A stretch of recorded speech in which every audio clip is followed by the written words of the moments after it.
Hi, it's Nina. Well, hello and welcome again on Now I Know channel. And today's video we're gonna talk about how to hide Snapchat story from someone. So let's get started.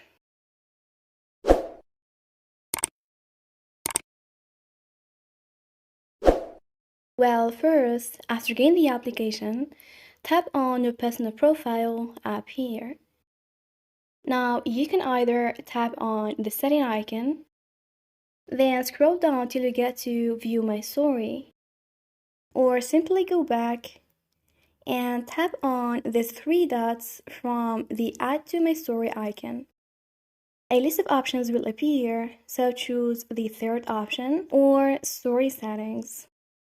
Then choose Custom. A list of all of your friends on the app will appear, and to hide story from someone on Snapchat, simply select the persons that you don't want them to see your story.